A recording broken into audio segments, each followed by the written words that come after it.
Bună tuturor și bine ați venit pe pagina mea de YouTube. Antrenamentul de astăzi este pentru fese, este un challenge care te va ajuta să îți crești fesele.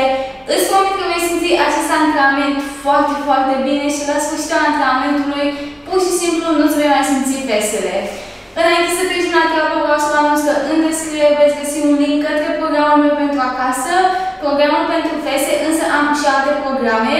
Acesta te va ajuta să îți crești masa musculară la fese și la picioare. Se numește Crește-ți fesele și îl vei găsi în descriere. Conține plan de antrenament, plan alimentar, listă de cumpărături, ai acces nelimitat la el. Dacă ai nevoie de orice, de lămuriri, dacă ai nevoie de îndrumare, poți să-mi lași mesaj pe site. Toate fiind spuse, haideți să trecem la treabă și să ne lucrăm fesele. Foarte bine, toate exercițiile vor fi pe spate, pe saltea. Eu folosesc o gantelă de 10 kg, însă tu poți să folosești orice gantelă ai tu. Punem gantela pe bazin și o vom lăsa aici pe tot parcursul antrenamentului. Picioarele puțin depărtate, vom împinge fesele ușor în sus, încordăm, revenim ușor înspre saltea, însă nu atingem salteaua, începem în 10 secunde.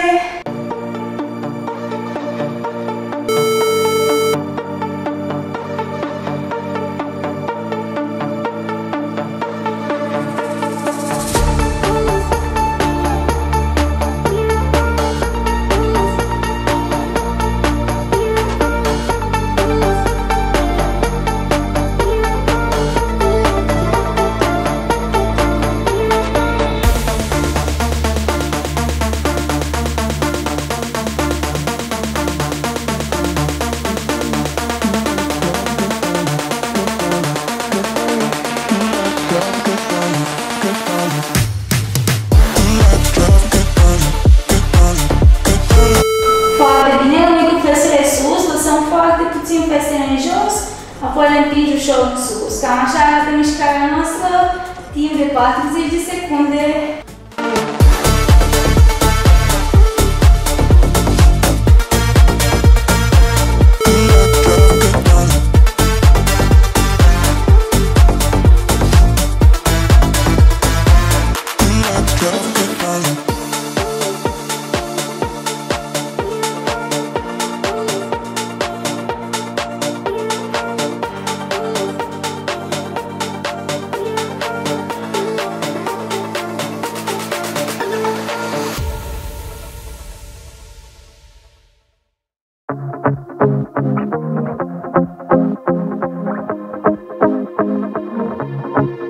Got a feeling that I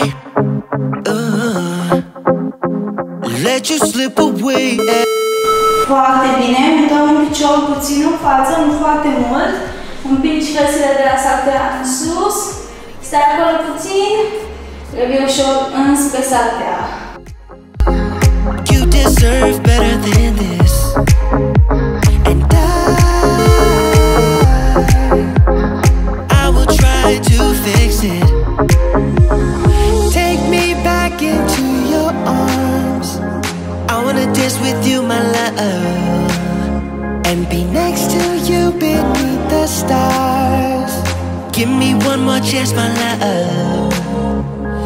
Take me back into your arms. I wanna dance with you, my love, and be next to you beneath the stars. Give me one more chance, my love.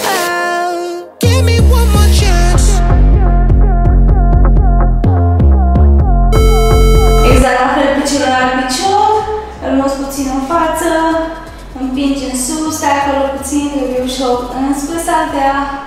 Give me one more chance.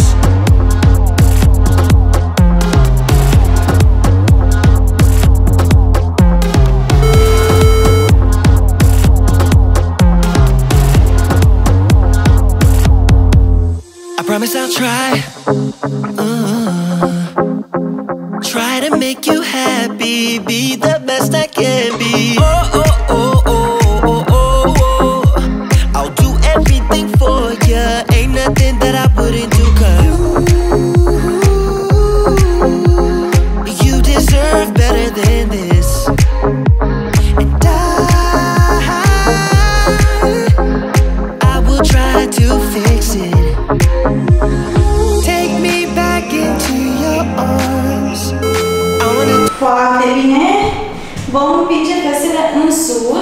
Iar când ești sus, stai 5 secunde acolo sus cu fesele bine încordate, apoi revii înspre saltea și repetăm de la început cu mișcări ușoare.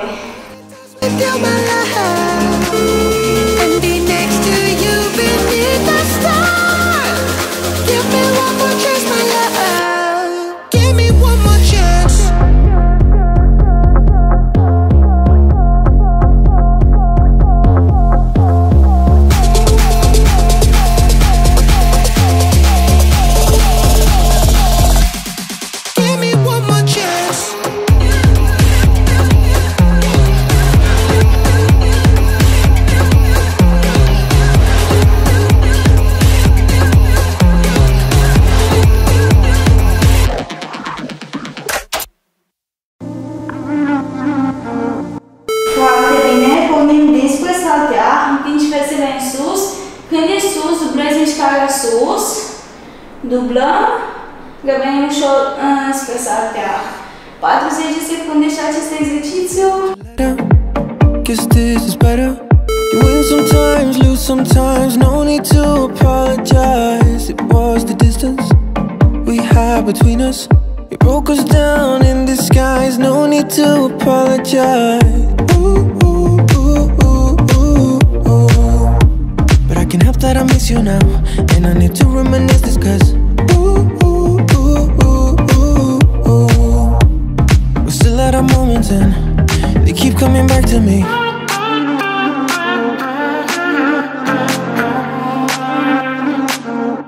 I can't help that I miss you now.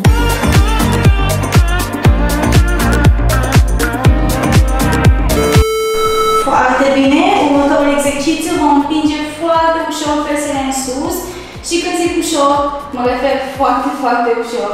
Împingi ușor de tot, până ajungi sus, apoi revii prin aceeași mișcare în jos.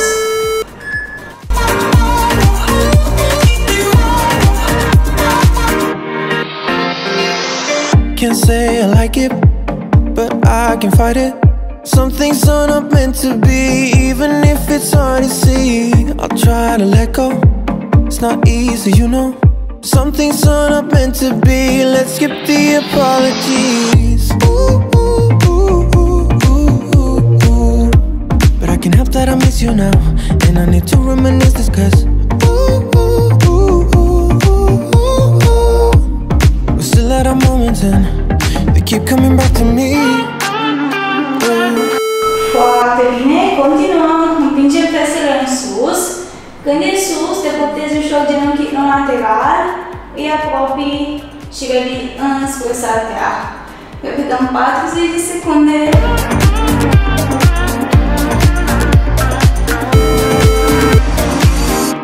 I can't help that I miss you now.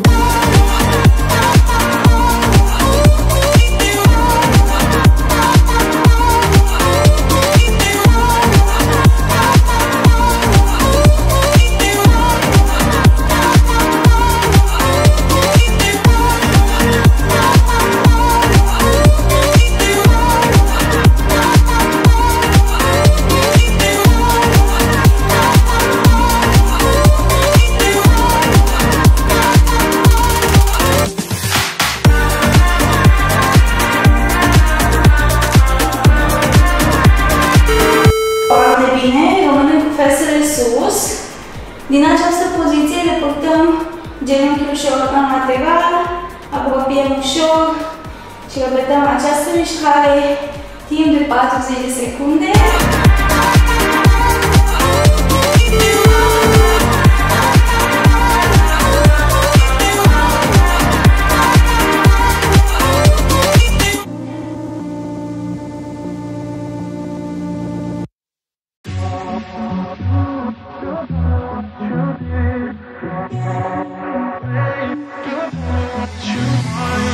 Hey, I don't get what this is about.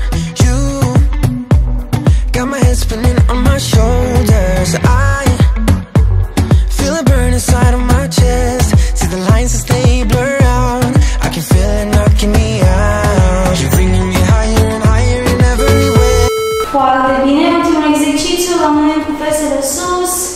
timp de 40 de secunde, ții fesele cât mai sus și bine încordate.